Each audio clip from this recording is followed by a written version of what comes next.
بسم اللہ الرحمن الرحیم۔ معزز ناظرین، میں ہوں اخلاق احمد اور آپ دیکھ رہے ہیں زین ٹی وی۔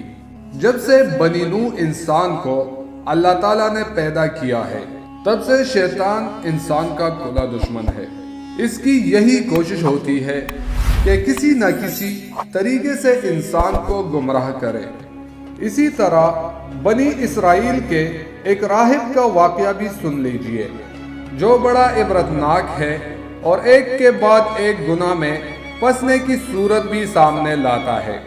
مفسرین نے سورہ حشر کی ایک آیات کی تفسیر میں کہ جیسے شیطان کا قصہ ہے کہ انسان سے کہتا ہے کہ کافر ہو جاؤ، پھر جب وہ کافر ہو جاتا ہے تو کہہ دیتا ہے کہ میں تجھ سے بری ہوں، میں تو اللہ رب العالمین سے ڈرتا ہوں۔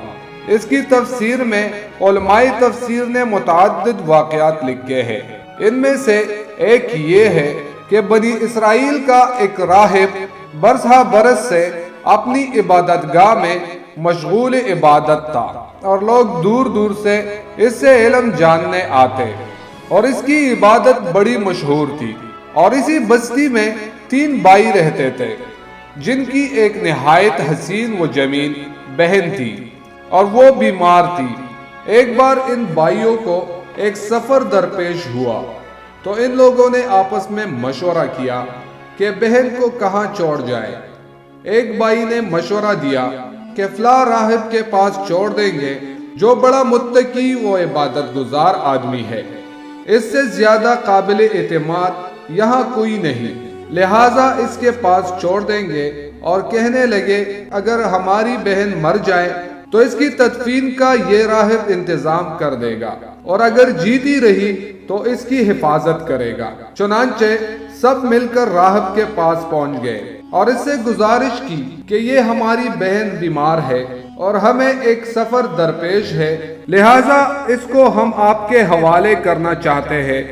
اگر خدا نہ خواستہ یہ مر جائے تو اس کی تدفین کا انتظام کر دے، اور اگر جیتی رہی تو اس کی حفاظت فرمائے، ہم لوگ واپس آ کر لے جائیں گے۔ راہب نے کہا کہ ٹھیک ہے، اور یہ لوگ رخصت ہو گئے، اور راہب نے اس لڑکی کا علاج معالجہ کیا تو وہ ٹھیک ہو گئی اور اس کا حسن دوبالا ہو گیا۔ اب راہب کو شیطان نے بہکانا شروع کر دیا کہ اس کے ساتھ زنا کرے، مگر راہب بچتا رہا، مگر شیطان اس کو مزین کر کے سامنے لاتا رہتا تھا، یہاں تک کہ وہ راہب ایک بار زنا کے فعل میں مبتلا ہو گیا اور وہ لڑکی حاملہ ہو گئی۔ اب شیطان نے اس کو شرم دلائی کہ تو نے یہ کیا حرکت کی ہے، یہ نہیں ہونا چاہیے تھا۔ اگر یہ راز دوسروں اور اس کے بھائیوں کو معلوم ہو گیا تو تیری کس قدر رسوائی ہوگی۔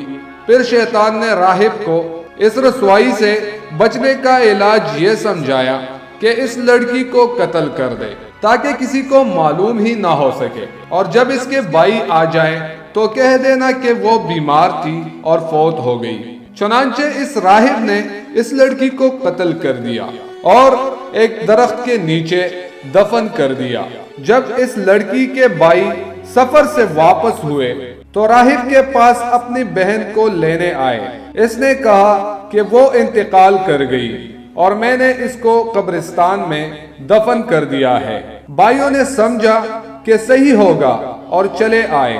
ادھر شیطان نے ان کے بھائیوں کے خواب میں آ کر کہا کہ تمہاری بہن مری نہیں ہے، بلکہ اس راہب نے اس کے ساتھ زنا کرنے کے بعد اس کو قتل کر دیا ہے، اور اگر تم کو یقین نہیں آتا تو فلاں درخت کے پاس کھدائی کرو، تمہاری بہن کی لاش مل جائے گی۔ سب بھائیوں کے خواب میں جب اسی طرح نظر آیا تو انہوں نے اس خواب کو سچ سمجھ کر درخت کے پاس کھدائی کی، اور واقعی وہاں سے ان کی بہن کی مقتول لاش برآمد ہوئی۔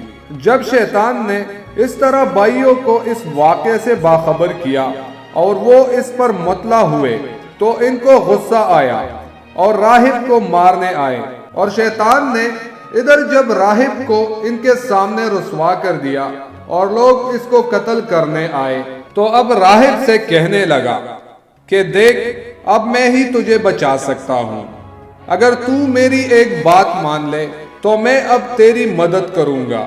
راہب نے کہا اچھا میں تمہاری بات مانوں گا۔ تو شیطان نے کہا کہ مجھے ایک سجدہ کر، میں تجھے بچا لوں گا۔ اس نے سجدہ کیا تو وہ کہنے لگا کہ میں تجھ سے بری ہوں اور مجھے اللہ رب العالمین کا خوف ہے۔ تو اسی طرح شیطان ہر انسان کو گمراہ کرنے کی کوشش میں لگا رہتا ہے۔ جب اپنی کوشش میں کامیاب ہو جائے تو کہتا ہے کہ میں ان چیزوں سے بری ہوں۔ میرے بھائیو، شیطان کی کئی شکلیں ہوتی ہیں جو آپ کے ارد گرد موجود ہوتے ہیں، جن کی چاہت ہی آپ کی بربادی ہے۔ لہٰذا ہر کام کرنے سے پہلے اس کا انجام سوچنا چاہیے۔